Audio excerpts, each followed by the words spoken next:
नमस्कार, मैं दिव्यांका त्रिपाठी दहिया स्वागत करती हूँ आपका क्राइम पेट्रोल सतर्क विमेन अगेंस्ट क्राइम के इस एपिसोड में। औरतें आमतौर पे सहनशील होती हैं। कई बार अपने ऊपर हो रही ज्यादतियों को औरतें चुपचाप सह लेती हैं और अगर नहीं तो उन्हें चुप कर दिया जाता है। तो ये कविता की कहानी क्या थी? उसका ये हाल किसने किया? ये उसके चुप रहने का अंजाम था या कुछ बोलने की सजा मिली उसे? कविता बचपन से अपने अपनों के लिए संघर्ष कर रही थी, लेकिन उसके संघर्ष की वो एक रात इतनी काली थी जिसकी वहशत से अगला सवेरा भी कांप उठा।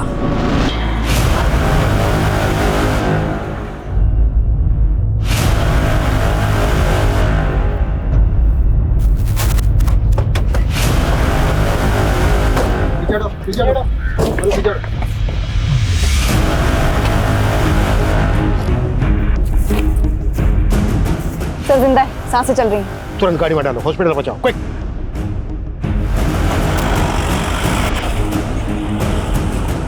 सर ये देखिए, ड्रैगिंग के मार्क्स सीधे जंगल से सड़क की तरफ आ रहे हैं। हो सकता है ये लड़की जंगल से रोड तक सरकते सरकते आई हो।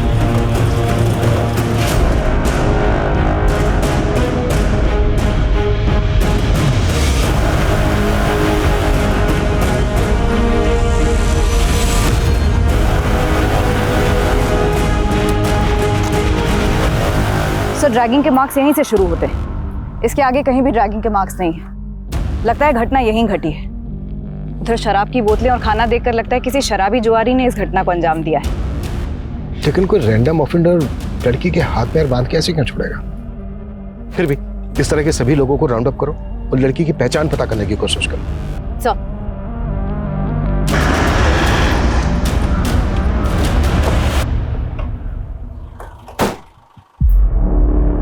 सर लड़की की कंडीशन बहुत ही क्रिटिकल है। आई डोंट नो कि वो बचेगी भी या नहीं। बहुत ब्रुटैलिटी हुई है सर उसके साथ, गैंग रेप हुआ है उसके साथ। Sir I am very surprised. इतना सब कुछ हो जाने के बाद भी लड़की ने अपने सांसें नहीं टूटने दी। लड़की वाकई बहुत हिम्मत वाली है, तभी तो इतनी बुरी हालत होने के बावजूद खुद को 200 मीटर ड्रैग करते हुए रोड तक आ गई। लेकिन एक बात समझ में नहीं आ रही है, क्रिमिनल्स ने उसको इतना टॉर्चर किया, फिर उसको जिंदा क्यों छोड़ दिया होगा?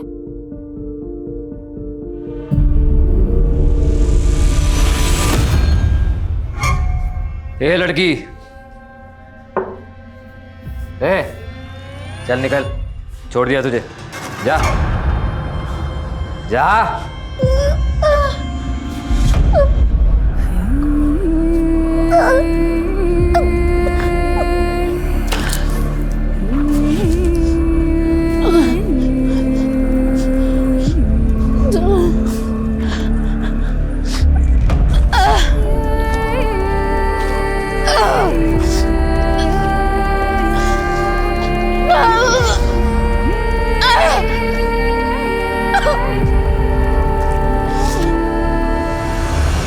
अपने 2 लोगों की 12-12 घंटे की ड्यूटी यहाँ पे लगाओ। ये लड़की मुझे 24 घंटे।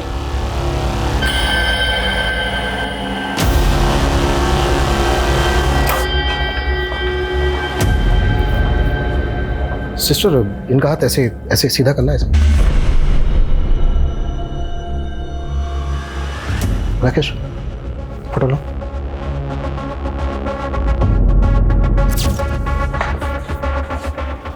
ये जो टैटू है इसमें किसी साउथ इंडियन लैंग्वेज में शायद ये कोई शब्द है, मे भी किसी का नाम हो। देखो, किसी मिसिंग कंप्लेन में इस तरह के टैटू का जिक्र है क्या? क्रिमिनल्स तक पहुंचने के लिए हमें इस लड़की की पहचान पता करना बहुत जरूरी है।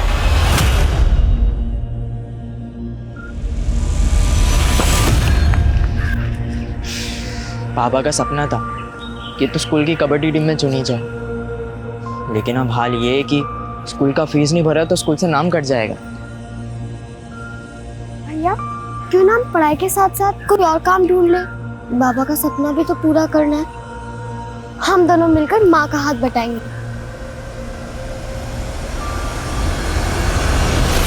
तो ऊपर वाला बड़ा है निर्दयी।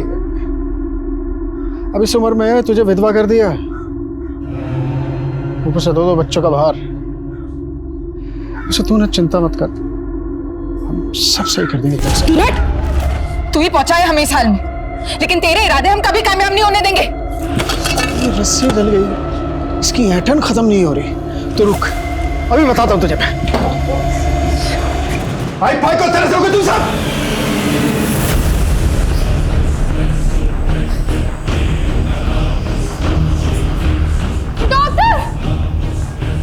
क्या हुआ? तुम इंजेक्शन रेडी करो फटाफट।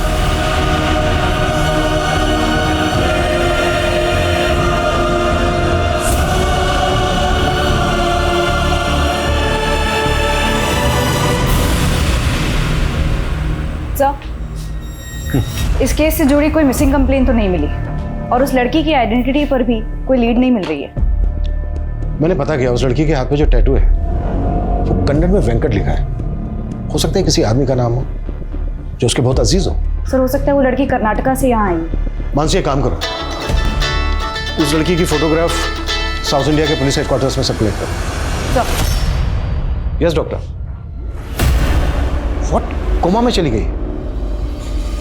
डॉक्टर जल्द से जल्द उस लड़की को कोमा से बाहर लाइए, इससे पहले कि क्रिमिनल्स अंडरग्राउंड हो जाएं। उसका स्टेटमेंट लेना हमारे लिए बहुत जरूरी है। सर मैं अपनी पूरी कोशिश कर रही हूँ, लेकिन मैं ऐसा कह नहीं सकती कि मैं लड़की को बचा पाऊंगी या नहीं बचा पाऊंगी। Okay sir.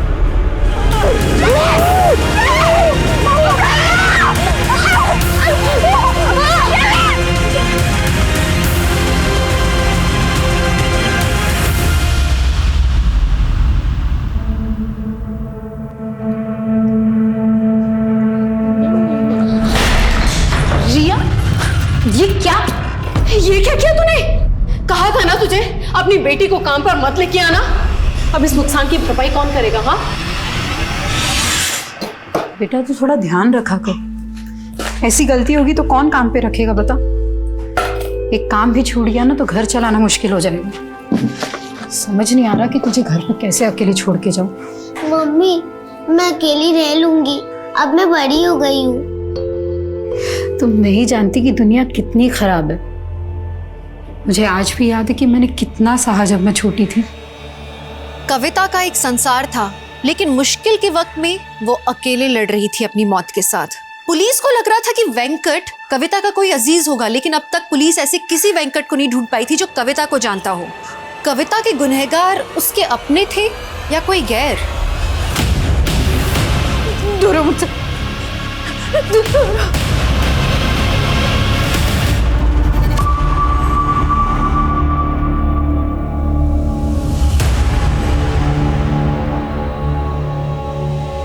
रिया बेटा, उठो बेटा, कुछ खा लो। आ जाओ, उठो बेटा, उठो। मुझे नहीं खाना, मुझे मम्मी के पास जाना है। रिया ऐसे रोते नहीं है, मैंने कहा ना मम्मी जल्दी आ जाएगी, कुछ खा लो। नहीं, आप रोज झूठ बोलते हो, मुझे मम्मी के पास जाना है।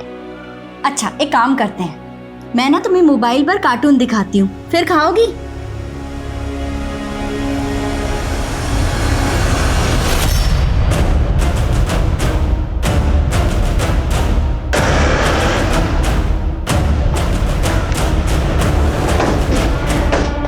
सर मैं नंदा, मैंने ही आपको फ़ोन किया था। वो जब मैंने कविता की फ़ोटो देखी, कविता मेरी किराएदार है और यहाँ अपनी बच्ची के साथ रहती है। इधर आओ बेटा। सर वो जब से कविता गई है तब से ही ऐसी डरी डरी सी ही रहती है। कविता का पति कहाँ रहता है? वो यहाँ नहीं रहता, कविता ने बताया था कि उससे पहले से ही अलग हो गई है। कविता के पति का नाम क्या है और कविता कहाँ की रहने वाली है? उसके पति का नाम तो मुझे नहीं पता। हाँ कविता झारखंड की रहने वाली है। अच्छा, कविता के हाथ पे ना एक टैटू है जिसमें कन्नड़ में लिखा है वेंकट। आप किसी ऐसे वेंकट को जानती हैं जिसको कविता जानती हो? नहीं सर, मैं कविता के बारे में ज़्यादा नहीं जानती हूँ। अभी 4 महीने पहले ही वो यहाँ रहने के लिए आई थी।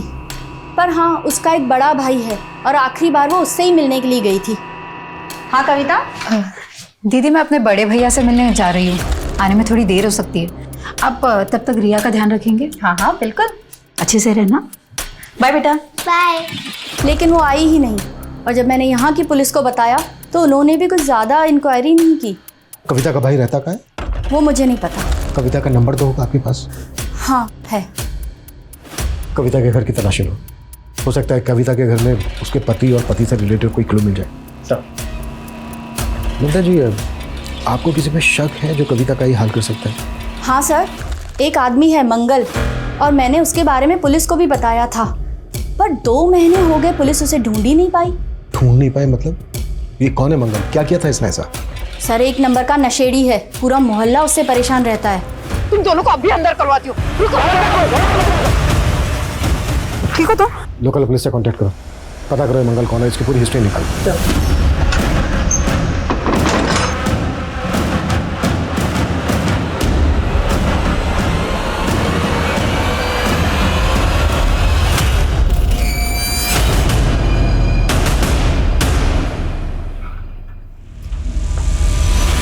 मम्मा मम्मा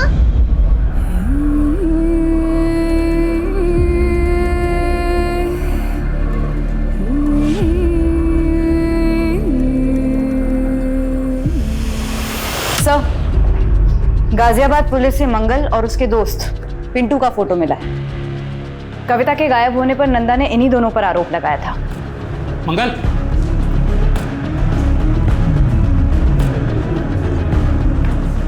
मंगल, पुलिस कविता के घर तक आ पहुंची है। मंगल और पिंटू की तलाश के साथ साथ हमें यह भी पता लगाना होगा कि कविता का पति इस वक्त कहाँ है। कविता आखिरी बार अपने भाई से मिलने गई थी तो कहाँ गई थी, और कविता का पति और उसका भाई कविता की पहचान के लिए आगे क्यों नहीं आए? कविता के घर से हमें ये 2 फोटोग्राफ मिले थे। हमें यह भी पता लगाना होगा कि कविता के साथ इनका क्या रिश्ता है। रिया बेटा, आप इनको जानते हो? कौन है ये? ये मेरे पापा है।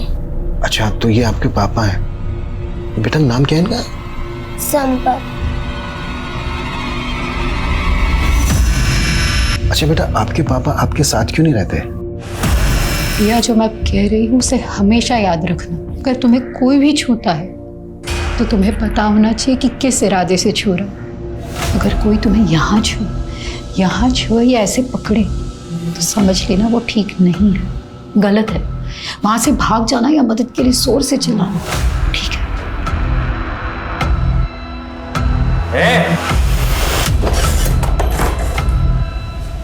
ये क्या ज्ञान दे रही है तू इसको? रिया तुम अंदर जाओ। मैं तो रिया को अच्छा ही ज्ञान दे रही हूँ, लेकिन आप क्या सिखा रहे हो रिया को? शराब पीकर घर आते हो, बीवी के रहते हुए पराई लड़कियों पे आंखें काटते हो। रिया पे क्या असर पड़ रहा है कभी सोचा है आपने? चुप कर। तुझे अगर मेरे से इतनी दिक्कत हो रही है ना तो छोड़ के चली जा। क्यों पड़ी है यहाँ पे? हाँ जल्दी चली जाऊंगी। वैसे भी ऐसे माहौल में मैं अपनी बेटी को नहीं पालना चाहती। जबान लड़ाती है। अच्छा बेटा, जब आप अपने पापा के साथ रहती थी तो कहाँ पर रहती थी? वो भगवती नगर। भगवती नगर में? बेटा कहाँ पर, आपको पता मालूम है?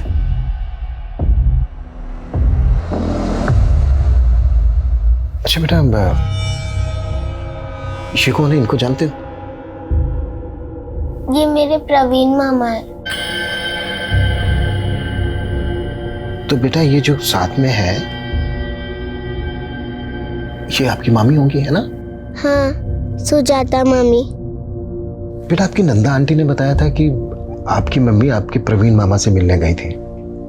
आपको पता है वो क्यों गई थी, और आपके प्रवीण मामा और मामी कहाँ पर रहते हैं? पता नहीं। आपके प्रवीण मामा और मामी का कभी कोई झगड़ा हुआ था? चॉकलेट? नहीं, ये ऐसे नहीं मिलेगी। पहले मामा को ये लो तुम्हारी चॉकलेट। ये लो। मामी, आपको पता है मैंने कल ड्राइंग बनाई। अच्छा चलो दिखाओ मुझे। भाभी चाय 2 मिनट में आई। अरे कविता, तुमने रिया का एडमिशन कराया ना स्कूल में? वो भैया दाखिले से पहले बच्चे के माँ बाप का भी इंटरव्यू लेते हैं। इसके लिए हमें अंग्रेजी सीखनी पड़ेगी। बस कैसे भी करके उसका वहाँ दाखिला हो जाए। भैया हमारा स्पोर्ट्स भी है। अच्छा।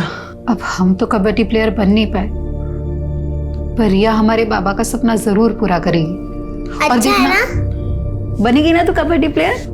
हाँ मम्मा, मैं बहुत बड़ी कबड्डी प्लेयर बनूंगी। ओह अच्छा, तो आपकी मम्मी आपको कबड्डी प्लेयर बनाना चाहती है ना? Strong girl. अच्छा बेटा, आपकी मम्मी के ना यहाँ पर हाथ पर बेटा ये कन्नड़ में ना एक नाम लिखा है, वेंकट। बेटा आप बता सकते हो ये वेंकट कौन है?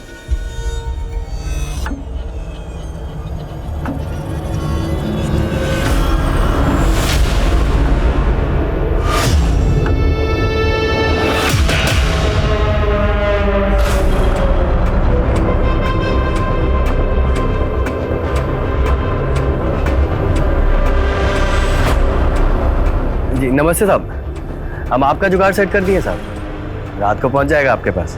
जी साहब, हमारा भी ख्याल रखिएगा। सर, कविता का फोन 7 अगस्त को मीरा बाग में स्विच ऑफ हुआ और कविता हमें 11 अगस्त को डीवी कॉलोनी की बैक रोड पर मिली।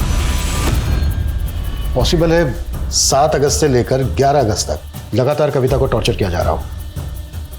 अच्छा, कविता के कॉल रिकॉर्ड्स में कविता के पति संपत, उसके भाई प्रवीण और वेंकट के नंबर मिले क्या? इनके नंबर्स तो नहीं मिले, लेकिन सुजाता का नंबर मिला है। सुजाता ये कविता के भाई प्रवीण की वाइफ? Yes sir. सर, ये नंबर पुरानी बस्ती मोहल्ला नीमसराय के एड्रेस पे रजिस्टर्ड है। एक और बात सर, सुजाता का नंबर 7 अगस्त को मीरा बाग में स्विच ऑफ हुआ और अभी तक बंद है। सुजाता और कविता का फोन एक साथ एक लोकेशन पे स्विच ऑफ होना, ये कोइंसिडेंस नहीं हो सकता। सुजाता से अच्छे से पूछताछ करनी होगी। और रिया ने हमें बताया कि रिया अपनी माँ और पिता संपत के साथ भगवती नगर में रहती थी। एक काम करो, भगवती नगर में संपत का फोटो सर्कुलेट करो, शायद संपत को लेकर वहां से कोई लीड मिल जाए। कविता और संपत 4 महीने पहले अलग हुए थे। पॉसिबल है ये संपत कविता के साथ इन 4 महीने से फोन कांटेक्ट में ना हो। कविता के 4 महीने पहले के कॉल रिकॉर्ड्स निकलवाओ, उसमें शायद हमें संपत, प्रवीण और वेंकट के नंबर मिल जाए। सर,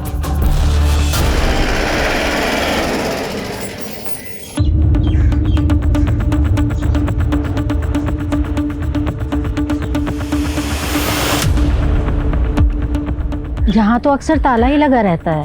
सुजाता बहुत कम ही रहती है यहाँ पे। और उसका पति प्रवीण, वो नहीं रहता यहाँ पे? उसका तो कोई पति है ही नहीं। पति नहीं है? हमें तो पता चला कि ये उसका पति है। इसे तो कभी नहीं देखा यहाँ पे। और ये कविता नाम है इसका? इसे भी नहीं देखा। सुजाता की फैमिली में और कौन कौन है? उसकी कोई फैमिली नहीं है, वो अकेले ही रहती है। और जब भी आती है तो नए नए आदमी आते जाते रहते हैं। हमने तो सुना है वो धंधा करती है। What? सुजाता एक प्रोस्टिट्यूट है? कविता और सुजाता का फोन एक साथ 7 अगस्त को मीरा बाग में स्विच ऑफ हुआ था। मैंने कहा था ना, ये कोइंसिडेंस नहीं हो सकता। सुजाता इस वक्त हमारी प्राइम सस्पेक्ट है। हमें सुजाता और प्रवीण दोनों को ढूंढना होगा। और थोड़ा देना, बाद में दूंगा भाई। अरे मंगल मांग रहा है। ए, पुलिस, अबे भाग!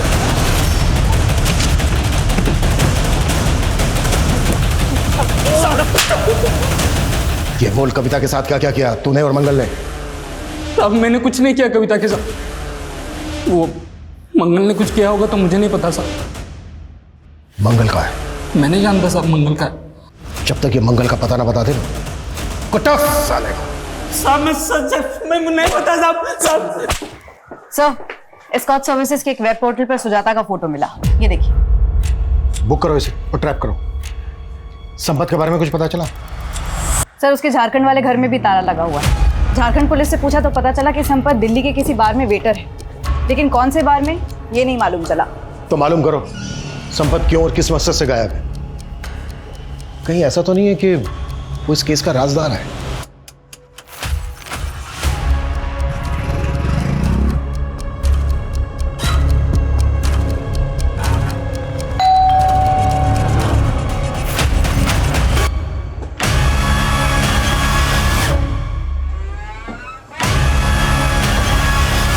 चलें।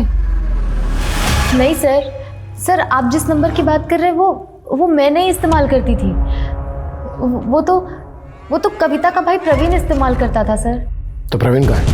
सर मुझे नहीं पता कहाँ है वो। देखो, हमें पता चला है कि तुम प्रवीण की वाइफ हो। हम तो सिर्फ अच्छे दोस्त थे, और प्रवीण तो किसी का पति बन ही नहीं सकता। क्यों? सर वो नामर्द है सर। प्रवीण नामर्द है? मैं झूठ नहीं बोल रही हूँ सर, इसीलिए तो वो सबसे अपनी पहचान छुपाता रहता था। लेकिन वो शुरू से ऐसा नहीं था सर, उसे नामर्द बना दिया गया था। मतलब? कविता और उसका परिवार झारखंड के एक छोटे से कस्बे में रहते थे। वहाँ पे ज़मीन के विवाद में कोई नारायण नाम का आदमी, उसने उसके बाप को मरवा दिया और उसी आदमी ने उसकी माँ का रेप करने की भी कोशिश की। सर, उन दोनों के साथ कभी कुछ सही नहीं हुआ। वो बेचारे अपनी माँ को लेकर शहर आ गए। हमारे पड़ोस में ही रहते थे। उसकी माँ और उसकी बहन घर घर जाकर काम करके अपना गुजारा कर रहे थे वो लोग। और इस हादसे के बाद तो प्रवीण जैसे डिप्रेशन में चला गया था। कई सालों तक तो हमें लगता था कि प्रवीण को कोई दिमागी बीमारी है। वो इतना चुप चुप रहता था। सर, कविता ने मुझे कभी नहीं बताया कि प्रवीण के साथ क्या हुआ है, लेकिन मैं मन ही मन प्रवीण को पसंद करती थी।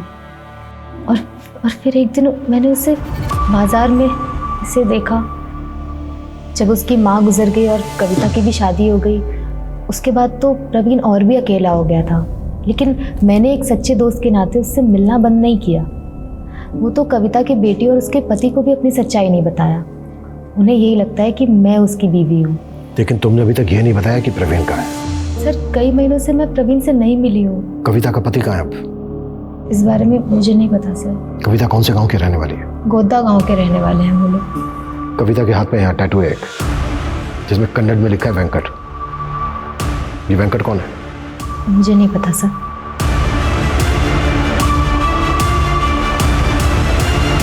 पता करो इस सुजाता की कहानी में कितनी सच्चाई है, या ये फिर अब भी हमें घुमा रही है।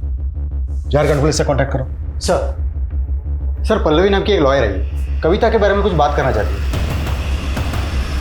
पल्लवी? सर, मैं वेकेशन पे गई थी, वापस आई तो पता चला कविता के साथ इतना सब कुछ हो गया। आप कविता को कैसे जानती हैं? मेरी क्लाइंट है वो सर। कविता क्लाइंट है आपकी? जी सर। कविता का रेप हुआ था सर, और वो चाहती थी कि मैं उसका केस लड़ूं। किसने किया था? रामबाग पुलिस स्टेशन के कांस्टेबल मुकेश ने सर। कविता उसके घर पे काम करती थी और इसी ने कविता का रेप किया सर। पुलिस कांस्टेबल ने कविता का रेप किया था?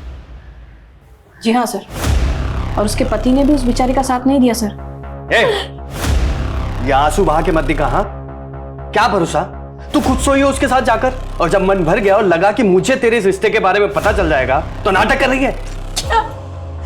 कैसे आदमी आप? मेरे साथ इतना सब गलत हुआ और मुझ पे ही लांछन लगा रहे। तो तेरी क्या आरती उतारूं मैं? चुप करके बैठ जा। और है ना, तू जानती है ना वो कितना पावरफुल आदमी है, कुछ नहीं कर सकती तू उसका। मैं चुप नहीं रहने वाली, चाहे आप मेरा साथ दे या ना दे, मैं इंसाफ लेके रहूंगी। तुम्हारा रेप हुआ 16 फ़रवरी को, तुम पुलिस स्टेशन पहुंची 18 फ़रवरी को। 2 दिन क्यों चुप रही कविता? मैं बहुत डर गई थी मैडम। मुझे लगा कि मेरे पति मेरे साथ थाने चलेंगे, लेकिन मैं उस कांस्टेबल के बड़े साहब से भी थाने जाके मिली, लेकिन वो बोले कि मेरे मेडिकल रिपोर्ट वाले कहा कि मेरा रेप ही नहीं हुआ। तुम्हारा रेप होने के 2 दिन बाद तुम्हारा मेडिकल हुआ था ना, तो इसीलिए शायद मेडिकल रिपोर्ट में रेप कंफर्म नहीं हुआ होगा। और तुम आई भी तो मेरे पास रेप होने के 1 महीने बाद। तो क्या आप भी मेरी मदद नहीं करेंगे? उसकी आंखों में सच्चाई थी सर। ये केस मेरे लिए भी काफी मुश्किल था, पर मैंने तय कर लिया था कि मैं कविता का केस लड़ूंगी। आप जो ये कह रही हैं, आपके पास कोई एविडेंस है? इससे बड़ा क्या सबूत होगा सर? जब से मैंने कविता का केस लिया मुझे धमकियां मिल रही हैं। देख वकील, कविता का केस छोड़ दे, अगर उसका केस लड़ा तुझे रेप करके काट देंगे हम। कौन थे वो लड़के? उन दोनों की शक्ल नहीं देख पाई सर, दोनों ने हेलमेट पहन रखा था। पर हाँ, मैंने बाइक का नंबर नोट किया सर, क्रॉस चेक भी किया मैंने आरटीओ से, नंबर प्लेट फेक था सर। मुझे यकीन है सर, ये दोनों भेजे हुए गुंडे ये मुकेश के ही थे। आज कविता भले ही कॉमा में है सर, लेकिन मैं उसकी लड़ाई जारी रखना चाहती हूँ। आपसे बस यही उम्मीद है कि कविता को इंसाफ दिलाते टाइम आप ये नहीं देखेंगे कि आरोपी आप ही की तरह एक पुलिस वाला है। आखिरी बार बोल रही हूँ, इसे काम पे मत लेके आना। अरे इतना अच्छा शोपीस तोड़ दिया देखो तो। बच्चे क्यों डांट रही हो तुम? है छोटी सी चीज तो तोड़ी है। तू टेंशन मत ले, चाय बना के ला पहले। जी सर। सर, हमने इस केस को बहुत अच्छे से इन्वेस्टिगेट किया था। कविता के आरोपों में कोई सच्चाई नहीं थी, सरासर झूठ बोल रही थी वो। कहीं ऐसा तो नहीं है कि तुम कांस्टेबल मुकेश को बचा रहे हो? सर, मैं किसी को नहीं बचा रहा हूँ। हाँ, मुझे अभी पता चला है कि कविता के साथ गैंग रेप हुआ है, I am sorry for that. लेकिन ये साबित नहीं हुआ था कि मुकेश ने कविता का रेप किया था, बल्कि उसके पति ने भी उसके खिलाफ गवाही दी थी। क्या है ना साहब, मेरी बीवी हमारी बेटी को अंग्रेजी मीडियम में भेजना चाहती, तो इसलिए ज़्यादा से ज़्यादा पैसा जुटाने में लगी रहती है साहब। मतलब असल में कोई रेप नहीं हुआ उसके साथ? वो बोल तो रही है उसका रेप हुआ है, पर मुझे नहीं लगता। सर, जब कविता का हस्बैंड ही उस पर डाउट कर रहा था, हम भरोसा कैसे करते? और सर, उसके मेडिकल रिपोर्ट से भी यह स्पष्ट नहीं होता है कि उसके साथ रेप हुआ था।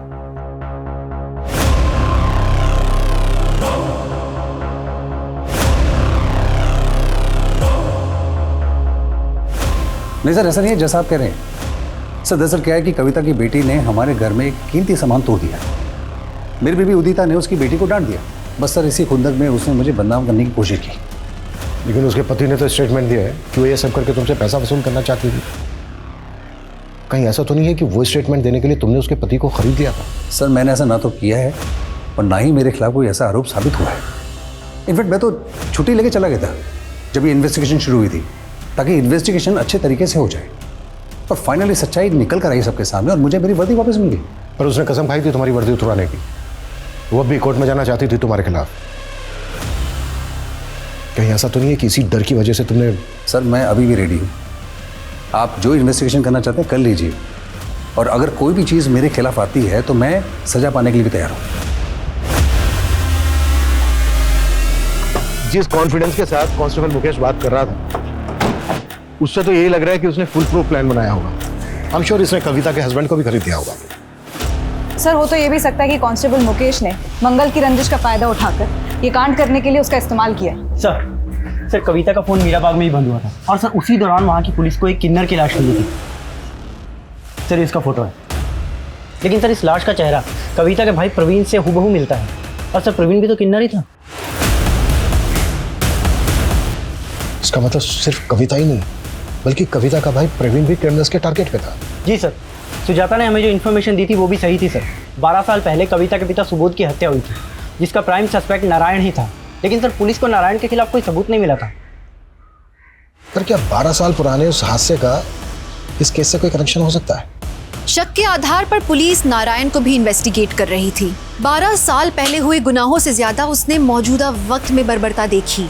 जिंदगी के अलग अलग पड़ावों में उसने ज्यादतियों के पहाड़ ढोए हैं। बचपन में उसकी मासूमियत पर वार किया गया, और शादी हुई तो पति की घरेलू हिंसा का वार किया गया। बेटी को अच्छी शिक्षा देने के लिए उसने काम शुरू किया तो उसकी अस्मिता पर वार किया गया। क्या उसे किसी भी मोड़ पर इंसाफ मिलेगा? इस बात को नहीं झुठलाया जा सकता कि उसके साथ गैंग रेप हुआ था, और उसका शरीर ही नहीं, अब उसकी आत्मा भी चोटिल थी। उसकी बची कुछ ही सांसें भी इंसाफ के लिए गुहार लगा रही थी, लेकिन इंसाफ की लड़ाई जारी रख पाना अब उसके लिए बहुत मुश्किल नजर आ रहा था। क्या उसके गुनहगार उसके अटूट हौसले से भी ज्यादा ताकतवर थे? राकेश, 7 अगस्त को कविता को अपनी किस पार्टी के पास भेजा था तूने, जिसने उसका यह हाल किया? साहब मैं मानता हूँ मैं गलत आदमी, ये लड़कियों का धंधा करता हूँ, पर साहब मैंने कविता के साथ कुछ भी गलत नहीं किया। कांस्टेबल मुकेश से कितने पैसे लिए तूने? साहब मैंने कोई पैसे नहीं लिए साहब। तो तुझे यकीन था कि कविता का रेप नहीं हुआ? साहब तब यकीन नहीं था, पर अब लग रहा है बहुत बुरा हुआ उसके साथ साहब। लेकिन मैं इसमें शामिल नहीं हूँ साहब, सच बोलो, माँ कसम साहब। वेंकट कौन है? वेंकट? हाँ वेंकट, कविता के हाथ पे कन्नड़ में लिखा है वेंकट। कौन है ये? हाँ साहब, वो कविता के कलाई पे साउथ इंडिया भाषा में कुछ लिखा तो था, पर साहब मुझे नहीं पता वो वेंकट लिखा था साहब। साहब वो बोली थी वो शादी के पहले का लिखा था, उसकी माँ के साथ कर्नाटका गई थी तो मंदिर के बाहर गुदवाया था। ये मंगल तेरे रैकेट का हिस्सा है ना? मैं नहीं जानता साहब किसी मंगल को।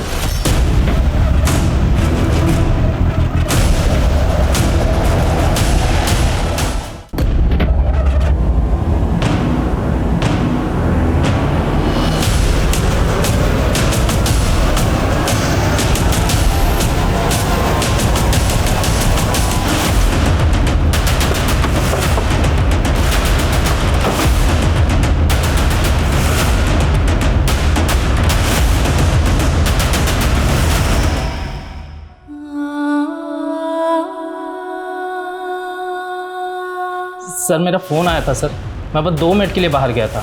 इतने में समझ नहीं आ रहा कौन अंदर गया। तुम्हारे इस फोन और 2 मिनट के चक्कर में एक इंसान की जान चली गई। सीसीटीवी फुटेज निकलो। सर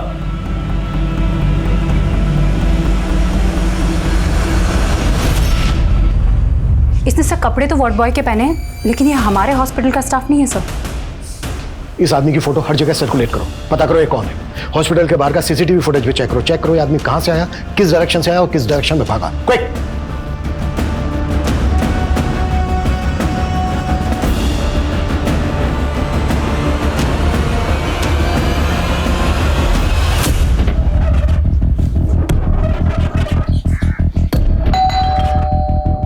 सर, फोन ट्रेस हो गया है, इसकी लोकेशन।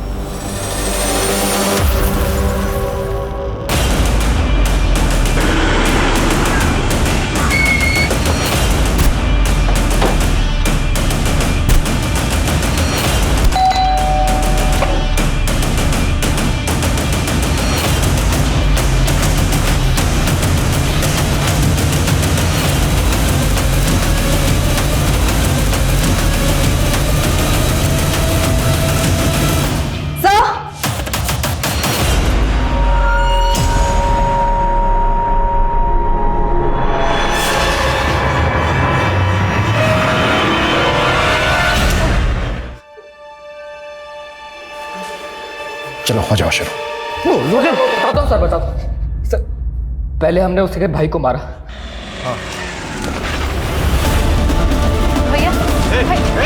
फिर हमने सोचा कि वो हॉस्पिटल में मर जाएगी, लेकिन फिर हमने सोचा उसे हॉस्पिटल में ही मार देते हैं, इसलिए मैंने अपने ड्राइवर चंपक को भेजा।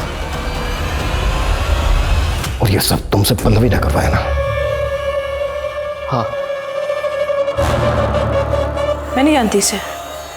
2 लड़कों ने आपको जान से मारने की धमकी दी थी ना? हाँ। जरा ध्यान से देखिए, हो सकता है उन्हीं में से कोई एक हो सकता है। हाँ, ये हो सकता है। सर एक बात है, ये पल्लवी मुझे कुछ ठीक नहीं लग रही है। एक काम करो, उसका फोन सर्विलेंस पे डाल दो। हेलो। पुलिस तुम्हारे ड्राइवर का फोटो घुमा के ढूंढ रही है। ज्यादा देर जिंदा नहीं रहना चाहिए वो, मार के गायब करो उसे। तुम इतनी भी चालाक नहीं हो कि हमें घुमा सको। क्यों क्या ऐसा? मैंने ये कविता का रेप केस ये सोच कर लिया था कि अगर मैं ये पुलिस कांस्टेबल मुकेश को सज़ा दिला देती हूँ तो बहुत जल्दी पॉपुलर हो जाऊंगी। लेकिन जैसे जैसे मैंने इसका केस स्टडी किया तो पता चला कविता को बेकसूर साबित करने के लिए इस केस में तो कुछ है ही नहीं, न गवाह ना सबूत। सोचा लैक ऑफ एविडेंस के चलते अगर मैं ये केस हार गई तो करियर बर्बाद हो जाता मेरा, इसीलिए मैं उस कविता को टालने लग गई थी। मैडम, आप इतने दिन से बोल रही है कि कोर्ट में अर्जी फाइल करेंगे, लेकिन अभी तक कुछ किया नहीं। हाँ तो टाइम लगता है ना कविता। लेकिन मुझे अभी आप पे भरोसा नहीं है। मैंने जो आपको फीस के पैसे दिए थे वो आप वापस कर दीजिए। तेवर ना जाके किसी और को दिखाना, जा नहीं करते तेरे पैसे वापस, निकल चल। मुझे मालूम था आप यही बोलेंगे, इसलिए मैंने आपका वीडियो निकाला, ये देखिए। आप देखना कि मैं क्या करती हूँ। मैंने तो उसे यही जताया कि मैं उससे डर गई हूँ। उसे बोला अपने सारे पैसे आके लेके जा। लेकिन काम वाली बाई मेरे चेम्बर में घुस के मुझे आंखें दिखा रही थी, मुझसे बर्दाश्त नहीं हुआ। मैंने उसे मीरा बाग बुलाया और बोला आके अपने पैसे लेके जा।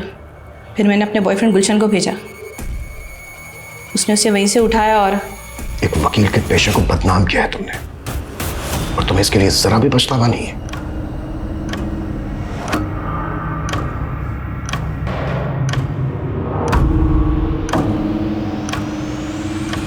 हम अक्सर देखते हैं कि इंसाफ की लड़ाई सौदेबाजी का व्यापार बन जाती है। सच को अक्सर मक्कारी से दबा दिया जाता है, जो हमारे मन में कानून के लिए अविश्वास पैदा करता है। यही वजह है कि पल्लवी से धोखा खाने के बाद भी कविता ने कानून का दरवाजा नहीं ठकठकाया और उसके बाद उसके छल में फंसकर अपनी जान गंवा दी। लेकिन कविता का इंसाफ आज भी अधूरा है। मंगल तो पुलिस की गिरफ्त में आ गया, लेकिन मुकेश आज भी सलाखों के पीछे नहीं पहुंच पाया। कविता का अंत इसलिए भी दर्दनाक है क्योंकि उसकी बेटी रिया इतनी छोटी सी उम्र में अकेली हो गई। रिया का भविष्य कैसा होगा ये सोच के भी डर लगता है, क्योंकि इस दुनिया में एक बच्ची के लिए, एक औरत के लिए जैसे दिन ब दिन वहशियत बढ़ती ही जा रही है। लेकिन नहीं, अब और सहन नहीं करेंगे। देखते हैं हमारे आज के एपिसोड की दूसरी कहानी। किसकी थी वो लाश जिसे दर्द के सन्नाटे में जला दिया गया? कौन थी वो लड़की जिसे दिन दहाड़े कुचल कर मार दिया गया। ऐसे कई उलझे हुए सवालों और रोंगटे खड़े करने वाले जवाबों से भरा हुआ है ये एपिसोड। नमस्कार, मैं दिव्यांका त्रिपाठी दहिया स्वागत करती हूँ आपका क्राइम पेट्रोल सतर्क विमेन अगेंस्ट क्राइम के आज के एपिसोड में। जब किसी औरत के साथ कोई क्राइम होता है तो सिर्फ वो मुजरिम नहीं, कहीं ना कहीं उसके लिए हमारा पूरा समाज भी जिम्मेदार होता है। वैसे लड़कियां पढ़ रही हैं, आज वो तरक्की कर रही हैं, अपने पैरों पे खड़ी हो रही हैं, लेकिन कहीं ना कहीं हमारा समाज उन्हें बार बार महसूस कराता है कि वो अबला हैं। उनके मन में बचपन से ही एक छाप पड़ी होती है कि वो एक लड़की है, वो कमजोर है, वक्त आने पर किसी हैवान का वो सामना नहीं कर सकती, और अगर कभी कुछ गलत हो जाए तो वो चुप रहे, गरिमा बनाए रखे। फिर ये तो संसार का नियम है कि एक दुर्बल किसी ना किसी पापी के पाप का निशाना बन ही जाता है।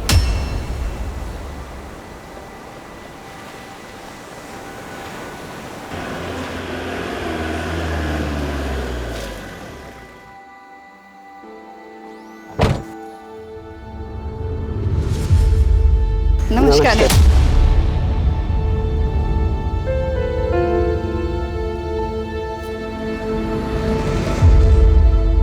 आपने इस एनजीओ में आके यहाँ की औरतों का मनोबल बढ़ाया है, उसके लिए धन्यवाद। धन्यवाद तो हमें आपको कहना चाहिए गरिमा जी, क्योंकि ऐसे बहुत कम लोग रहते हैं जो ऐसे निस्वार्थ समाज की सेवा करते हैं। अब तो बस यही लोग हमारा परिवार है। गरिमा ताई सचमुच में देवी है, हमेशा हमारी मदद करती हैं। अगर गरिमा ताई नहीं होती ना तो मेरा बेवड़ा पति मुझे और मेरे बच्चे को जान से मार डालता। हर औरत के अंदर ना दुर्गा का रूप होता है। जिस दिन अपनी उस शक्ति को पहचान लोगी ना, किसी में हिम्मत नहीं होगी तुम्हारे साथ कुछ भी करने की। अब यहीं पे खड़े रह के बातें करेंगे, आइए नेता जी।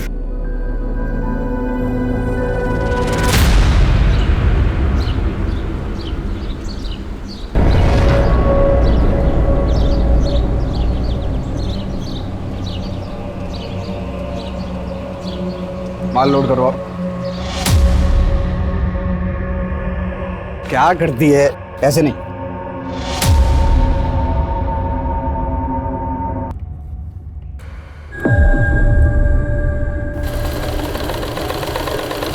ठीक है,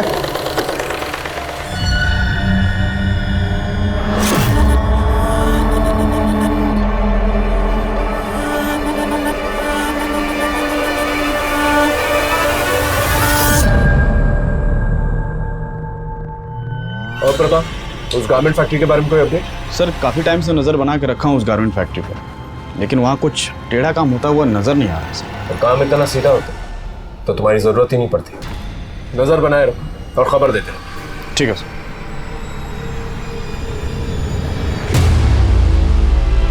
आई बहन जी, आई बैठिए बैठिए। अरे जुम्पा, कहाँ रह गई? आई चलिए, चलो चलो हल्दी लगाना शुरू करो। अच्छा काजल ताई, हमें शादी करके भूल तो नहीं जाओगी? चल अरे ऐसे कैसे भूल जाएगी? हम भूलने थोड़ा देंगे, और वैसे भी तुझे तो इसके साथ दहेज में भेजेंगे।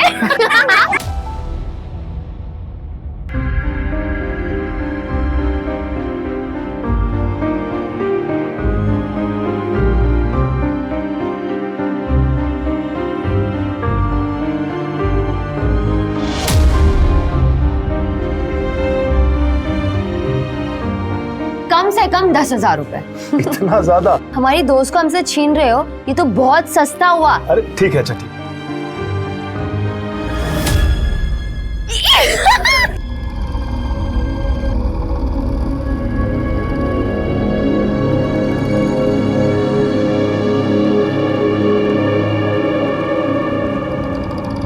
इतने ज्यादा रुपए देने की क्या जरूरत थी? तुम अभी तक वही सोच रही हो?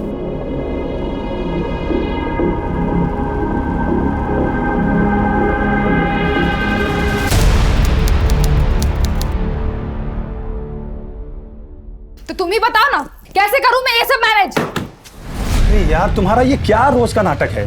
क्या चाहिए तुम्हें? खुशी चाहिए, सुकून चाहिए। ये जो पैसे उधर उधर बर्बाद करते हो ना, घर में लाके दो ना। मेरी भी जरूरत है, मुझे भी घर चलाना होता है, मेरे अपने भी शौक है। अरे तो वही तो पूछ रहा हूँ, क्या चाहिए तुझे? गर्मी में ना जान जलती है मेरी। एसी चाहिए घर में, साफ पानी पी सकूं उसके लिए फिल्टर चाहिए। कुछ ज्यादा तो नहीं मांग रही हूँ ना मैं तुमसे। देख, मैं जितना कर सकता उतना कर रहा हूँ तेरे लिए। तुझे बहुत दिक्कत है ना, जा अपने आई के घर।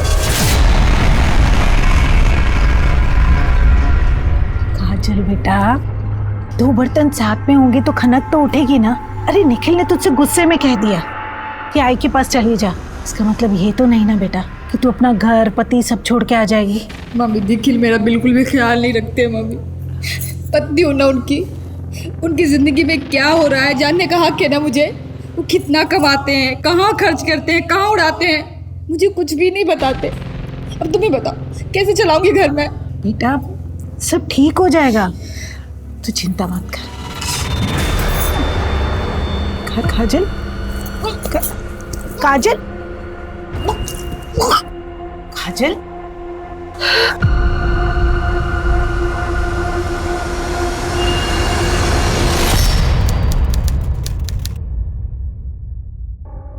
देखो जो भी हुआ है सब भूल जाओ। मैं वादा करता हूं कि अब से पैसा कहीं नहीं बर्बाद करूंगा। अब जो भी कमाऊंगा तुम्हारे हाथ में लाकर रखूंगा। अब तो हमारी गुड़िया भी आ गई तो प्लीज इसके लिए मान जाओ।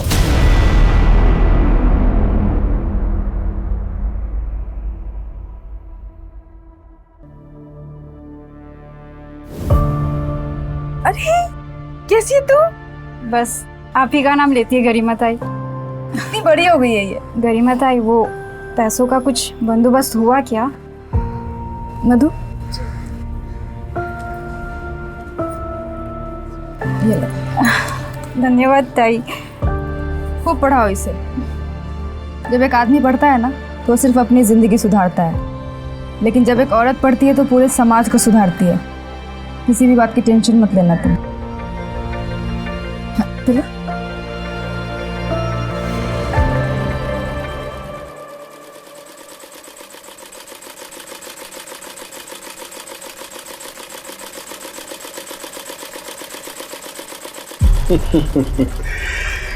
घर की पुरानी सिलाई मशीन से इस फैक्ट्री तक का सफर तय करने में 6 साल लगे हमें। इस जगह ने बहुत सारे लोगों को रोजगार दिया है, उपलब्धि है अपने आप में। आइए आगे देखते हैं। आइए। डैमेज फैब्रिक की जो कलरिंग होती है उसका काम हम यहाँ करते हैं। काफी बड़ा एरिया है। आइए आपको आगे दिखाते हैं। और ये हमारा गोडाउन।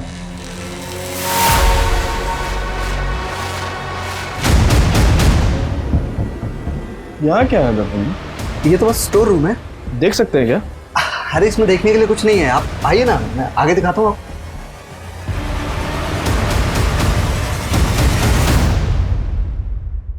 सर उस गारमेंट की फैक्ट्री से मीरा रोड के एक नंबर पर अक्सर बात होती है। किसी टूर एंड ट्रेवल्स के ऑफिस का नंबर है सर। मीरा रोड जाके पता कर, अगर एक भी क्लू मिल गया ना तो इस गारमेंट फैक्ट्री के खैर नहीं। जी सर।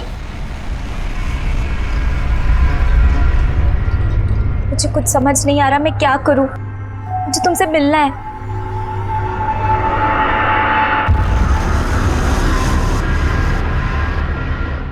बाबा को तुम्हारे बारे में पता चल गया इकबाल, वो हमें कभी एक नहीं होने देंगे। तुम परेशान मत होंगी, मैं तुम्हारे बाबा से बात कर लूंगा। क्या बात कर कहा? क्या बात करेगा? मेरी बात तो सुनिए अंकल, एक मिनट सुनिए तो आप। तेरे को शर्म नहीं आती? हाँ? अपने लोगों में जाकर के लड़कियां क्यों नहीं फंसाता? हमारी बहू बेटी पर नजर डालता है। पापा प्लीज इकबाल को जाने दीजिए बाबा, प्लीज। तू कान खोल करके सुन ले अंजलि, जो तू चाहती है ना वो तो मैं कभी नहीं होने दूंगा। बाबा मैं इकबाल से बहुत प्यार करती हूँ, मैं उसके बिना नहीं रह पाऊंगी। अच्छा तो फिर ना तो अपने बाबा के बिना रहना सीख ले। छोड़ अंजू, छोड़िए, रुक जाइए। बोल रहा हूँ छोड़। आज मैं सारा किस्सा ही खत्म कर देता हूँ। जब मैं नहीं रहूंगा ना उसके बाद इसका जो मन चाहे वो करे। नहीं बाबा मत कीजिए, वो मत कीजिए, आप जो कहेंगे मैं वही करूंगी। रुक जाइए, आप जो कहोगे मैं वही करूंगी। दर्पण भाई, मेरे तो कुछ भी समझ में नहीं आ रहा है कि मैं क्या करूं। आप ही कुछ कीजिए, अब हमारी इज्जत आप ही के हाथ में है। फिक्र मत कीजिए नंदन भाव, आपकी इज्जत हमारी इज्जत, काम हो जाएगा।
आखिर वो कौन सा नाग था जिसने अंजलि की दुनिया को डस लिया था? अंजलि को इकबाल से प्यार था और उसका ये प्यार का रिश्ता उसके माता पिता को मंजूर नहीं था। उन्होंने पूरी कोशिश की हुई थी अंजलि को इकबाल से दूर रखने की। अंजलि की मौत के पीछे उसके ही किसी अपने का हाथ था या वो किसी के खूनी खेल का निशाना बन गई थी?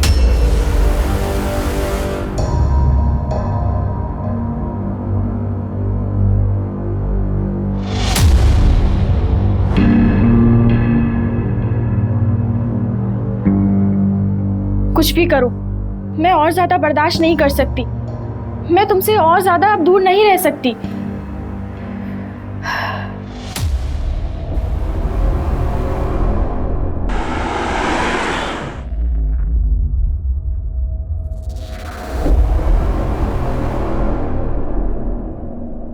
हाँ साहब, वो मेरी दुकान है, पर वो तो 2 साल से बंद है। अगर 2 साल से बंद है तो तुम्हारी दुकान की लैंडलाइन से गारमेंट फैक्ट्री के नंबर पे रेगुलर कॉल्स क्यों जा रहे हैं? सर, इस नंबर का बिल तो मैंने 2 साल से नहीं भरा। मुझे लगा अब तक तो डिस्कनेक्ट हो गया होगा। एक मिनट रुकना, उस लड़की को लेके आओ। जाने दीजिए ना मैडम, गुंडे लोग इन्हें उठा के लाते हैं और फिर इनसे भीख मंगवाते हैं। इनका पूरा गैंग है। बच्चे देश का भविष्य होते हैं। अब इनकी जिंदगी बचाने के लिए मुझे ना किसी गैंग का डर है और ना ही किसी गुंडे से। मैं नेताजी से बात कर लूंगी, जाओ लेके आओ। जी मैम, जाते हैं। हेलो बेटा।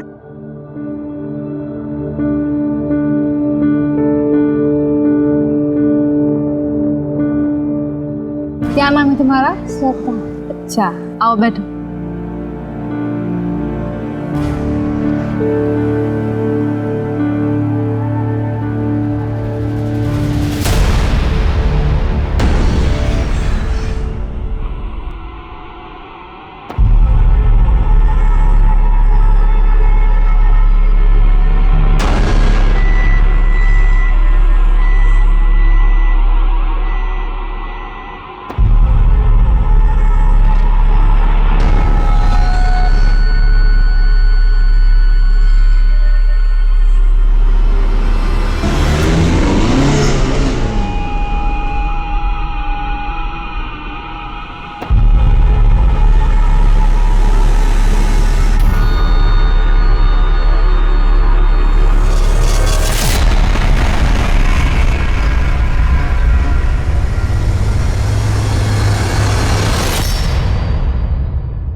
क्या बनाया?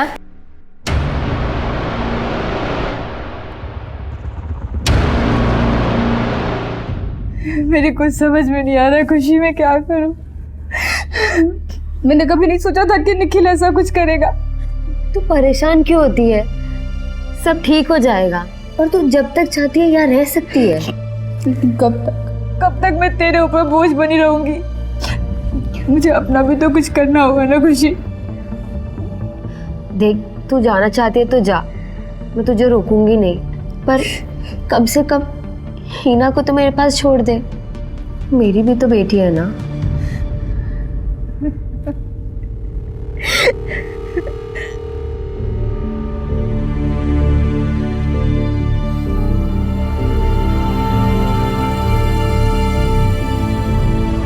सर, मैंने मीरा रोड के टेलीफोन एक्सचेंज में जाकर उस दुकान के फ़ोन नंबर के बारे में पता किया। सर, उसके लैंडलाइन का बिल वो रेगुलर कैश में जमा कर रहा था, लेकिन वहाँ के ओनर सिंह ने तो कहा था कि उसे इस बारे में कुछ भी पता नहीं। अगर शॉप बंद थी, लैंडलाइन से फ़ोन कौन कर रहा था? हो सकता है नकली चाबी बनवाई। इस सिंह से ज़्यादा पूछताछ नहीं की ना? नहीं सर। और लैंडलाइन भी नहीं कट रही? नहीं सर। गुड। पता करो इस लैंडलाइन से गारमेंट फैक्ट्री के अलावा और कहाँ कॉल्स गए। अगर चूहा बिल में छुपा है तो बिल तो खोदनी ही है।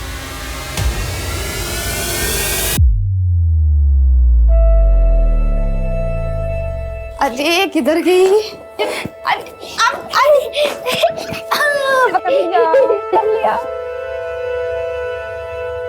चल।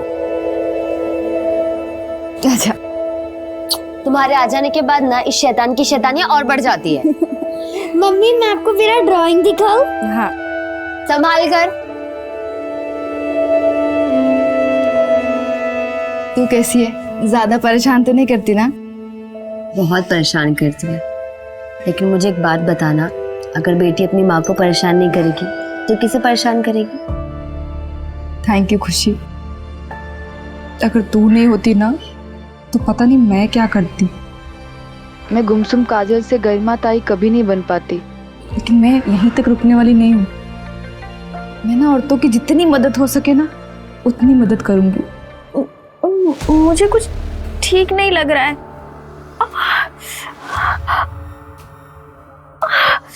Sir Singh tour and travel की लैंडलाइन से इन कुछ नंबरों पर बहुत बार कॉल आते थे और सर पिछले हफ्ते में इस नंबर से बहुत बार बातें हुई थी। किसका नंबर है? सर कोई कौशल किशोर है, छोटी मोटी ट्रांसपोर्ट कंपनी चलाता है। इस कौशल किशोर के बारे में पता कर। जी सर। नानी मैं पास हो गई। पास नहीं हुई है, पूरी क्लास में टॉप किया हमारी हिना ने। अरे वाह, अपनी माँ पर गई है। इसकी माँ भी पढ़ाई में बहुत अच्छी थी। अच्छा फोन रखती हूँ।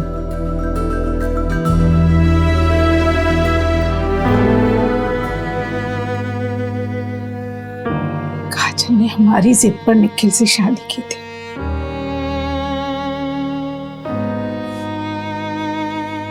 लेकिन वो निखिल तो राक्षस निकला। उसने तो झुम्पा के साथ ही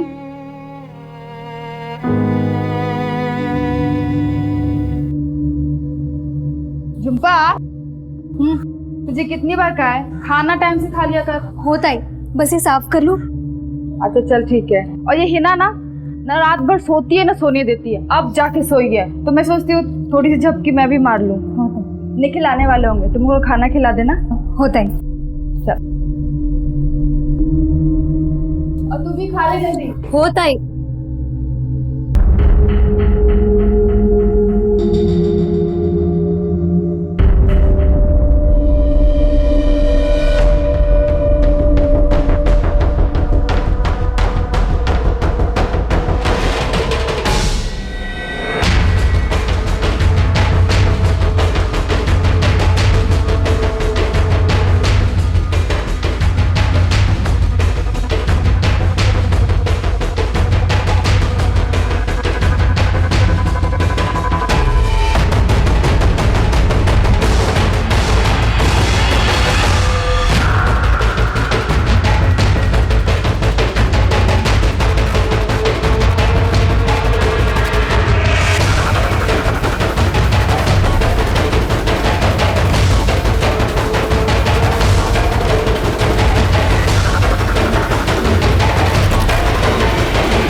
लेकिन तुम्हें जरा सी भी शर्म नहीं आई ना? अरे बच्ची है ये, तुमने इसके साथ।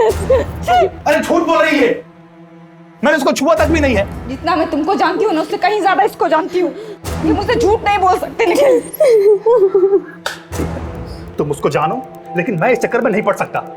मैंने इसके साथ कुछ नहीं किया है बस।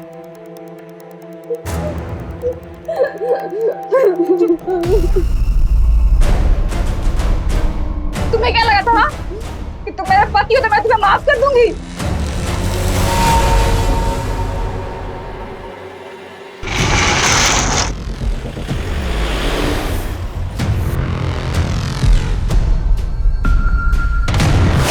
सर ये वो यही ट्रक है। गाड़ी चेक करो। ये सर। क्या है गाड़ी में? कुछ नहीं सर। चल दिखा दिखा दिखा। उधर बॉक्स में देखो।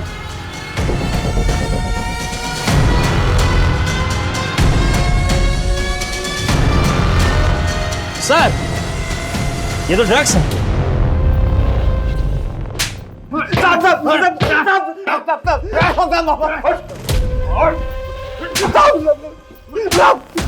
ड्रग्स की स्मगलिंग कर रहा था ना? कर रहा था कि नहीं? नहीं साहब, हमें कुछ नहीं पता। हम तो सिर्फ ड्राइवर है। कौशल ने बोला था हिमाचल सामान डिलीवर करने के लिए। हमें थोड़ी पता होगा इसमें क्या छिपा है साहब। कहाँ है कौशल? साहब यही मीरा रोड में रहता है साहब।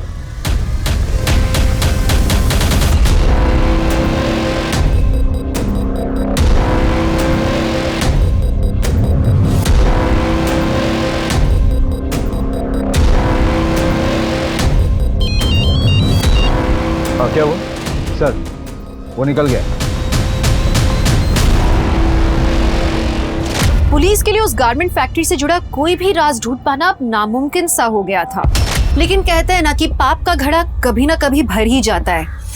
उस गारमेंट फैक्ट्री का सच पुलिस के सामने शायद आने ही वाला था अब।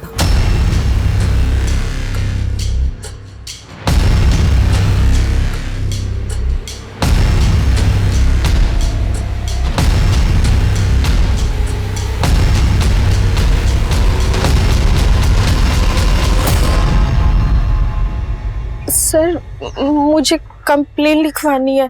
क्या हुआ? मेरे साथ कुछ गलत हुआ है।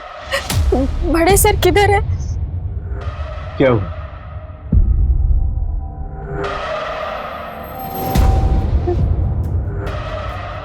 मैं प्रेग्नेंट थी, मेरा मिसकैरेज हो गया। लॉज ने आपके साथ कुछ किया? नहीं सर,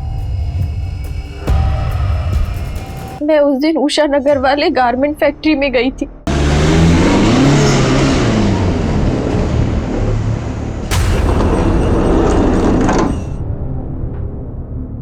मुझे लगता है कि वहां मेरा किसी ने रेप किया। लगता है मतलब? क्या आपको पता नहीं आपके साथ रेप हुआ या नहीं? सर मैं बेहोश थी। किसने किया आपको बेहोश?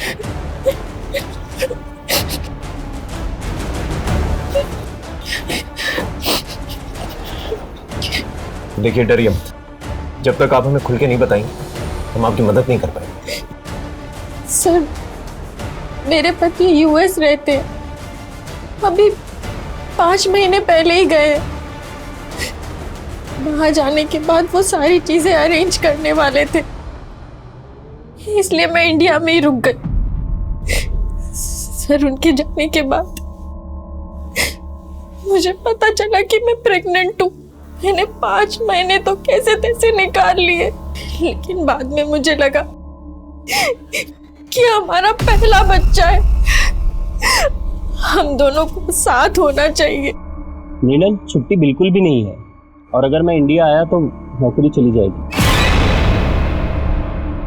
सर मैं अपने पति के पास जाना चाहती थी, मैं बहुत परेशान हो गई थी, बहुत परेशान हो गई थी। तुम यहाँ नहीं आ सकते, लेकिन मैं तो वहाँ आ सकती हूँ ना। अरे अभी अभी तो तुम्हारा यूएस का वीजा रिजेक्ट हुआ है। तुम प्लीज बात तो करो उससे। ठीक। क्या हुआ? किससे बात करने के लिए कहा था आपके पति? गारमेंट फैक्ट्री वाले दर्पण से।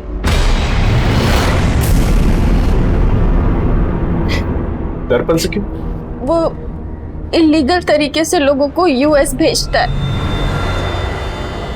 कबूतरबाजी से? हाँ, इसलिए मैं उससे मिलने गारमेंट फैक्ट्री गई थी।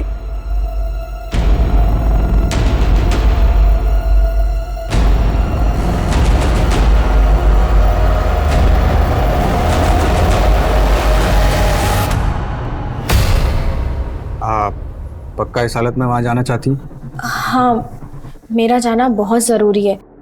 मैं चाहती हूँ कि जब मेरा बच्चा इस दुनिया में आए तो मेरा पति मेरे पास हो।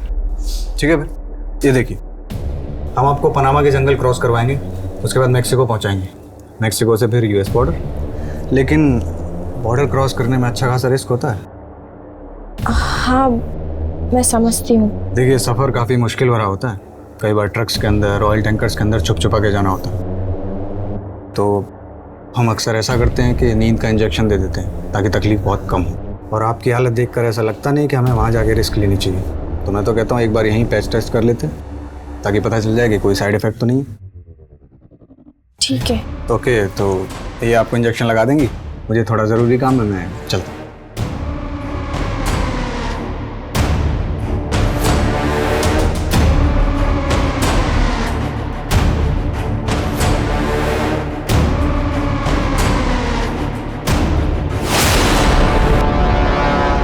सर वहाँ मेरा रेप हुआ और दूसरे दिन मेरा मिसकैरेज हो गया। मुझे कुछ ठीक नहीं लग रहा है। मृणाल क्या क्या हुआ?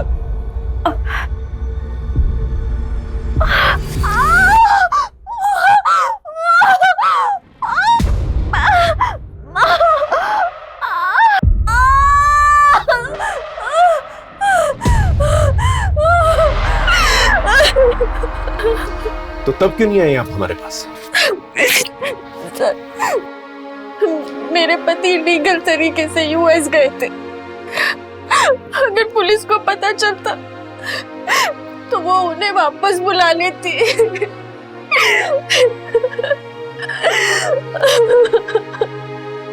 कहते हैं गलत काम का गलत नतीजा होता है, लेकिन मृणाल के पति की गलती की सजा इतनी बड़ी होगी उसने सोचा नहीं था।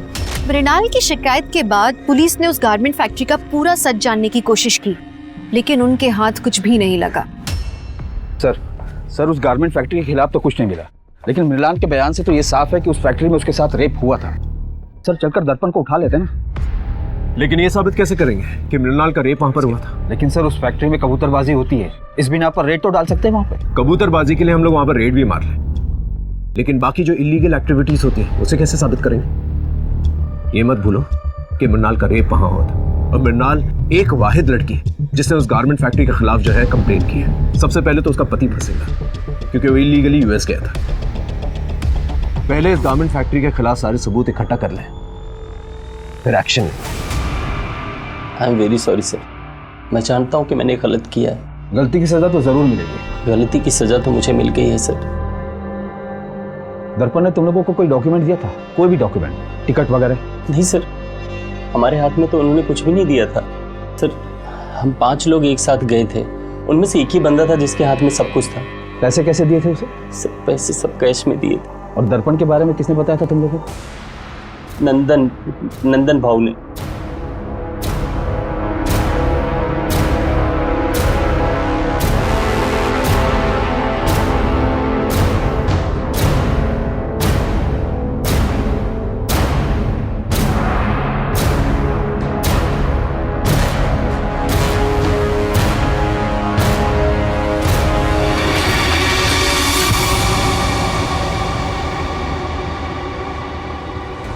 सर, अंजलि को इकबाल से प्यार हो गया था और इसीलिए हम लोग उसको उसके भाई के पास यूएस भेजना चाहते थे, पर अंजलि का वीजा नहीं हो पा रहा था, और जिसके लिए मैंने दर्पण भाई से मदद भी ली थी। अंजलि गई थी मिलने के लिए उनसे, पर वापस आके अंजलि ने सुसाइड कर लिया था सर। आप लोगों को अजीब नहीं लगा कि गारमेंट फैक्ट्री से आने के बाद उसने सुसाइड कर लिया? हो सकता है वहां पर उसके साथ कुछ गलत हुआ हो। हमने तो यही सोचा था कि शायद अंजलि खुद यूएस नहीं जाना चाहती है और हम दोनों से जबरदस्ती भेज रहे थे, इसीलिए उसने शायद आत्महत्या कर ली हो। और आज तक हम लोग एक दूसरे को माफ नहीं कर पाए। ये दर्पण ने आप लोगों को कोई डॉक्यूमेंट्स वगैरह दिए थे? डॉक्यूमेंट्स? नहीं। इस अंजलि के केस को अच्छी तरह से खंगालो, उसके मोबाइल रिकॉर्ड, लोकेशन रिकॉर्ड, सब कुछ। जी सर।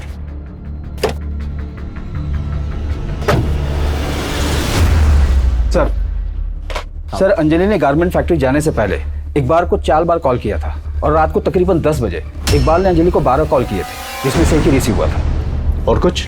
सर इकबाल के मोबाइल लोकेशन के अकॉर्डिंग वो उस रात गारमेंट फैक्ट्री के पास ही था। उसके बाद अंजलि के घर के पास गया था, तकरीबन रात 1 बजे तक वो वहीं था। इकबाल क्या हुआ था उस रात को? अंजलि का पीछा कर रहे थे ना, तो 12 मिस कॉल दिए थे तुमने। सच सच बोलना। सर मैं अंजलि से बहुत प्यार करता था सर। उस दिन अंजलि का कॉल आया था मेरे पास। मैं तुम्हारे बिना नहीं रह सकती, मैं यूएस नहीं जाना चाहती, प्लीज कुछ करो। अंजलि तेरे घर वाले हम एक साथ नहीं रहने देंगे, चल भाग चलते हैं। ठीक है।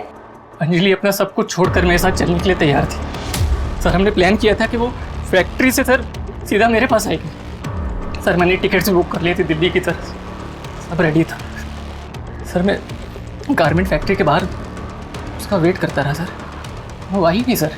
उसके बाद मैंने इतने सारे उसे कॉल्स भी किए थे सर। लेकिन उसने तुम्हारा एक ही कॉल रिसीव किया। क्या कहा था उसने? हेलो। अरे अंजलि कहाँ हो तुम? लेट हो रहे, ट्रेन का टाइम हो रहा है। इकबाल, मैं तुम्हारे लायक नहीं रही। मैं तुम्हारे लायक नहीं रही। अंजलि हुआ क्या? अंजलि ने इकबाल से कहा था कि अब वो उसके लायक नहीं। इसका मतलब गारमेंट फैक्ट्री में उसके साथ कुछ ना कुछ गलत जरूर हुआ था। नहीं, दर्पण भाई ऐसा कुछ गलत कैसे कर सकते हैं? कर भी सकते हैं। इनफैक्ट एक लड़की आई है हमारे पास रेप कंप्लेंट लेके, और 5 केसेस हैं हमारे पास जिनका लिंक कहीं ना कहीं उस गारमेंट फैक्ट्री से है।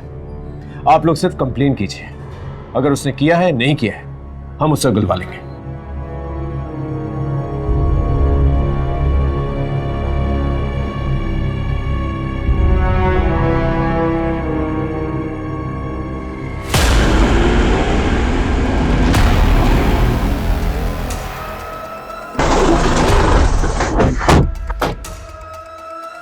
दुबे अच्छे से तलाशी लो। सर। यहाँ बॉक्सेस में चेक करो। अरे देखो क्या है। क्या कर रहे हैं आप लोग? और वहां उस कमरे में भी चेक करना। आप लोग ऐसे नहीं आ सकते। ये रहा सर्च वारंट। देखो क्या मिलता है।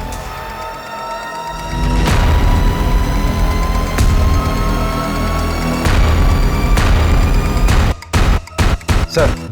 सर यहाँ कबूतरबाजी से रिलेटेड कुछ भी नहीं मिला। सर हाँ ये मिला।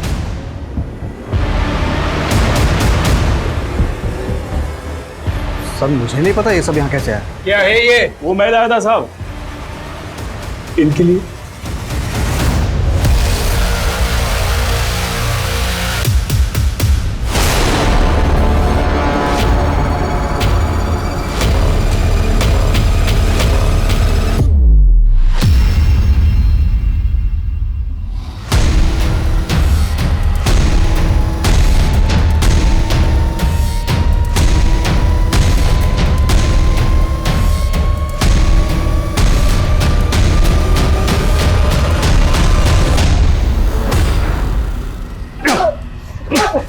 ड्रग्स की स्मगलिंग करता है? हाँ साहब मैं तो बस ट्रक भाड़े पर देता था, कौन उसमें क्या ले जाता मुझे नहीं पता। किसे दी थी ट्रक भाड़े? बोल। साहब वो सिंह टूर्स एंड ट्रेवल्स को।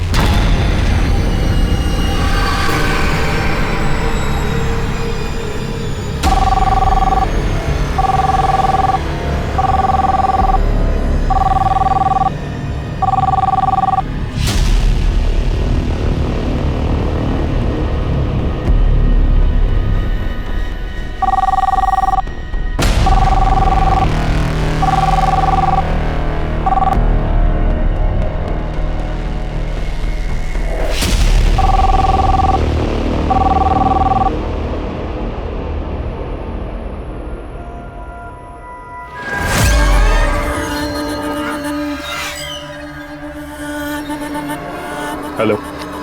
हेलो, मुझे यूएस जाना है।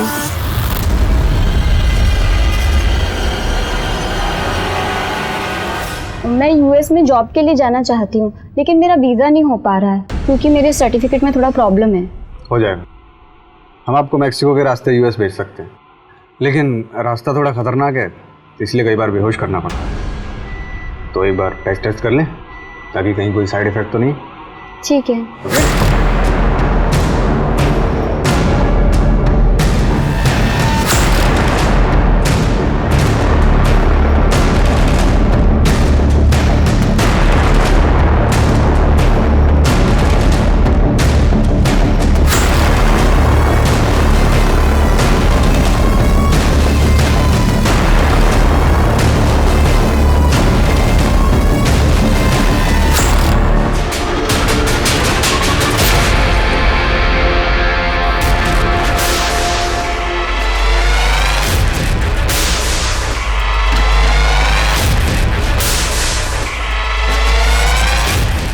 तो तुम हो जो लड़का बन के लड़कियों का रेप करती है और तुम्हारा पति दर्पण तुम्हारा साथ देता है।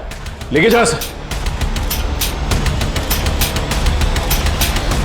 तुम्हारे उस शंकर की मदद से सिंह टूर्स और ट्रैवल्स का लैंडलाइन एक्टिवेटेड रखते थे और जितने भी इलीगल काम है जैसे कबूतरबाजी और स्मगलिंग वो किया करते थे। 2 साल से वो दुकान बंद थी। मुझे कहीं से पता चला कि उस दुकान का मालिक सिंह उस दुकान को बेचना चाहता है, इसीलिए उसे रेंट पर नहीं चढ़ा रहा था, खाली रख रहा था। वो प्रॉपर्टी के रेट बढ़ने का इंतजार कर रहा था, इसलिए हमने वहां से अपना काम करना शुरू कर दिया। देखो, छुपाने का कोई फायदा नहीं है। 7 फाइलें हैं मेरे पास और 5 केसेस और भी हैं। अभी से कुछ दिन पहले नम्रता नाम की एक लड़की जो तुम लोगों के गारमेंट फैक्ट्री में काम किया करती थी, हमने पता किया है वो गाड़ी तुम लोग के फैक्ट्री के नाम पर रजिस्टर थी। एक्सीडेंट का केस बना, लेकिन जब हमने सीसीटीवी फुटेज देखा तो वो घबरा कर किसी से भाग रही थी। तुम दोनों ही मारा है ना उसे? हाँ, क्योंकि उसने चंदा का खून होते हुए देख लिया था। कौन चंदा? एक अनाथ लड़की थी, भिखारन। मैंने उसे अपने एनजीओ में रखा था। बहुत खूबसूरत थी वो। मेरा दिल आ गया था उस पर, लेकिन उसको पता चल गया था कि मैंने उसका रेप किया है, और वो मुझे धमकी दे रही थी कि वो मेरा ये राज सबको बता देगी, तो मैंने उसे मार दिया। और तुम्हारी वो जो पार्टनर है ना, उससे मिल के आए हम लोग।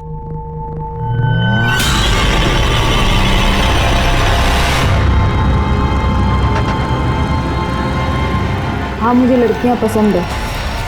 मैं और खुशी शुरू से ही पार्टनर है।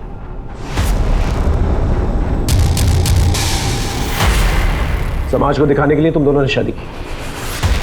हाँ, मेरे और खुशी के बीच में डील हुई थी कि शादी के बाद हम दोनों अपने अपने पति के साथ रहेंगे, लेकिन हमारा रिश्ता कायम रखेंगे। और तुम्हारा पहला पति निखिल? मैं उससे खुश नहीं थी। उसके बूढ़े माँ बाप गाँव में रहते थे। अपनी कमाई का आधा हिस्सा वो उनको भेजता था। और वैसे भी शुरू से मुझे झुम्पा पसंद थी।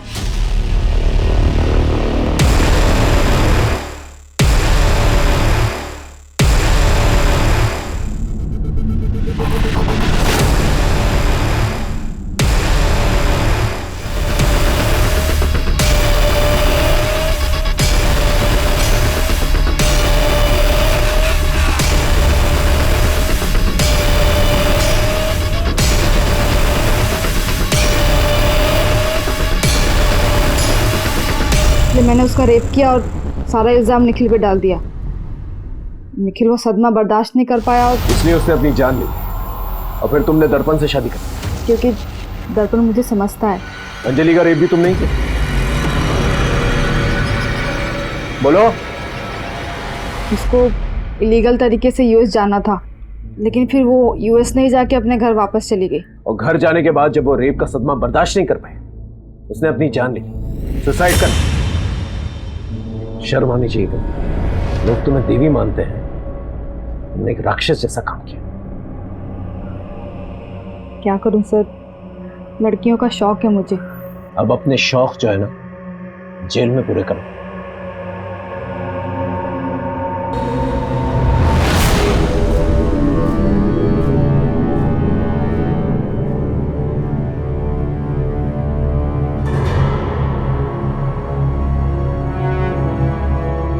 गरिमा का पर्दाफाश होते ही और भी लड़कियां सामने आईं। गरिमा और दर्पण को 12 लड़कियों के रेप और नम्रता और चंदा के मर्डर के लिए गिरफ्तार किया गया। सोचिए ना, अगर पहले की किसी लड़की ने कंप्लेंट कर दी होती तो आज न जाने कितनी लड़कियों की जिंदगी बर्बाद होने से बच जाती। आज अंजलि, नम्रता, चंदा जिंदा होती। हमारा समाज कुछ भी गलत होने पर औरतों को ये क्यों सिखाता है कि अपने पर संयम रखो, कुछ मत बोलो, चुप रहो? ये सीख सबसे गलत है। अगर आपके साथ कुछ गलत होता है तो अपने मुंह पर ताला मत लगाइए, बोलिए, क्योंकि एक के चुप रह जाने पर अपराधी का मनोबल बढ़ता है और वो एक के बाद एक अपराध करता जाता है। कहते हैं यहाँ हर चेहरे पर एक नकाब चढ़ा है। जो चेहरा बहुत मासूम सा लगता है, हो सकता है उसके पीछे एक बहुत ही शैतानी दिमाग छुपा है। कब, कहां और कैसे किसी को अपराध अपनी गिरफ्त में ले ले, कोई कह नहीं सकता। अगर हम एक बार भी गलत रास्ते पे चलने का निर्णय लेते हैं तो उसके बाद सब कुछ तय है कि गलत ही होता जाता है।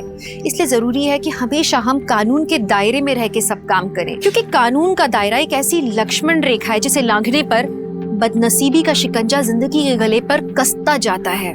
तो चलिए, मैं दिव्यांका त्रिपाठी दहिया लेती हूँ आपसे विदा। फिर मिलूंगी एक नए केस के साथ। तब तक देखते रहिए क्राइम पेट्रोल सतर्क, विमेन अगेंस्ट क्राइम। एक औरत पर वार, अब हर औरत का भार। जय हिंद। क्राइम पेट्रोल के और भी दिलचस्प कहानी देखने के लिए हमारे चैनल को सब्सक्राइब करें और बेल आइकॉन दबाना न भूलें।